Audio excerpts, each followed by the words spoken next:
अवधूत चिंतन श्री गुरुदेव दत्त श्री स्वामी समर्थ. बघा, अनेक जणांना गुरुचरित्र पारायण करायला जमत नसेल किंवा वेळ नसेल तुमच्या कामानिमित्त, तर हा दत्तगुरूंचा झरा नक्की ऐका. यामुळे संपूर्ण पारायणाचं पुण्य नक्कीच मिळेल. होय, इच्छा असूनही अनेकांना गुरुचरित्र पारायण करायला वेळ मिळत नाही. कामाचा ताण असतो, घरातील जबाबदाऱ्या असतात, लहान मुलं असतात, आजारपण, यामुळे अनेकांची इच्छा असूनही पारायण राहून जातं. पण काळजी करू नका. मार्गशीर्ष महिना देवी लक्ष्मीची आणि गुरुकृपेची अद्भुत मेजवानी. मार्गशीर्ष महिना म्हणजे देवी लक्ष्मीच्या कृपेचा आणि गुरुकृपेचा अद्भुत संगम आहे.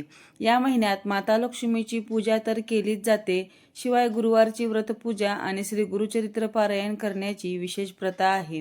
गुरुचरित्र पारायण केल्याने घरात सुख, शांती, समृद्धी येते आणि सगळ्या मनोकामना पूर्ण होतात, अशी दृढ श्रद्धा आहे. पण इच्छा असूनही पारायण शक्य होत नाही. मग काय करावं? काहींकडे लहान मुलं असतात, ज्यांना सांभाळताना पारायणासाठी वेळ मिळत नाही, बसता येत नाही. काही महिला नोकरी करतात, दिवसभर काम असल्यामुळे त्यांना इतका वेळ नसतो की गुरुचरित्र पारायण करू शकते. अगदी काही जणांचा कामाचा इतका ताण असतो की त्यांना पारायणासाठी मन एकाग्र करणं शक्य होत नाही.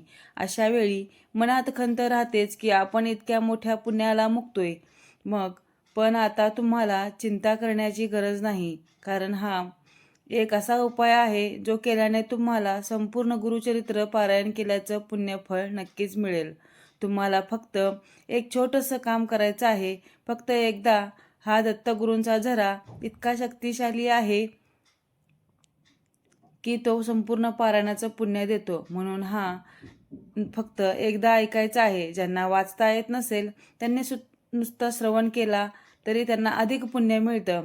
गुरुचरित्र पारायण केल्याने आपल्या घरात सुख, शांती आणि समृद्धी लाभते. हे फायदे अनेकांनी अनुभवले आहेत. घरातील अडचणींसाठीही लाभदायी आहे. जर तुमच्या घरात पैशाची अडचण असेल, आजारपण असेल, पैसा येऊनही टिकणं, मुलांचं न ऐकणं, अशा समस्या असतील, तर हे गुरुचरित्र पारायण झरा आपण नक्की करायचे आहे. गुरुचरित्र पारायण केल्याने घरात शांतता, समृद्धी, आरोग्य आणि माता लक्ष्मीची कृपादृष्टी मिळते. हा दत्तांचा झरा म्हणजेच कृपेचा अखंड प्रवाह. हा दत्तांचा झरा तुम्हाला हेच सर्व लाभ मिळवून देईल. आता वेळ झाली आहे त्या अद्भुत दत्तगुरूंच्या झऱ्याची. तर किंवा मनात त्या मनात स्मरण करा. अनुसयेच्या सुता दत्ता तुझाच रे आसरा, सद्गुरु राया तुझ्या कृपेचा सतत वाहू दे झरा. कपट वेश धरुनी गुरु तुम्ही अत्री घरी आले, पतिव्रतेच्या पुण्याईने बाळ तिथे झाले. भक्तासाठी जन्मही तुमचा भक्त उद्धारा, वांझेची ती भक्ती पाहुनी दिदले संततीला. दुग्ध फोडिले भिक्षेसाठी वृद्धाची महिषाला, वेल उपटवणी कुंभ अर्पिला भक्ताला द्विजवरा. अन्न अल्पची तुझ्या कृपेने सहस्त्रद्विजा जेविले, मूर्ख ब्राह्मणा भुवनेश्वरीला ज्ञान प्राप्त झाले. अष्टही रूपे दीपावळीला दाविले शिष्यवरा, अल्पमतीने पुण्य गुंफिले साक्षपटा या जरा. विनवू आता अनंता दर्शन द्यावे जोडूनी आपले करा, अंत नका हो बघू नका मुळी या हो या सत्वरा. किती पवित्र भक्तीने ओथंबलेले शब्द आहेत. साधेच परंतु प्रभावी गीतकार अनंत वैद्य यांनी जीव ओतून रचिले आहेत.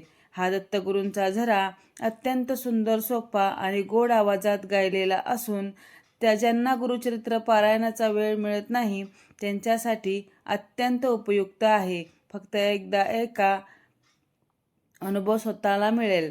तर मंडळी, हा व्हिडिओ कसा वाटला कमेंटमध्ये नक्की सांगा. आणि तुमचा दत्तगुरू अनुभव किंवा स्वामी अनुभव हा सुद्धा आम्हाला कमेंटमध्ये नक्की सांगा. स्वामी भक्त असाल तर श्री स्वामी समर्थ असा आपल्या कमेंटमध्ये नक्की म्हणा. आणि नातेवाईकांना आपला हा व्हिडिओ शेअर करा, जेणेकरून त्यांना सुद्धा या प्रभावी उपायाचा लाभ मिळू शकेल. तुम्हाला सुद्धा गुरुचरित्र पारायणाला वेळ मिळत नाही तेव्हा तुम्ही काय करता नक्की आम्हाला कमेंट करून कळवा.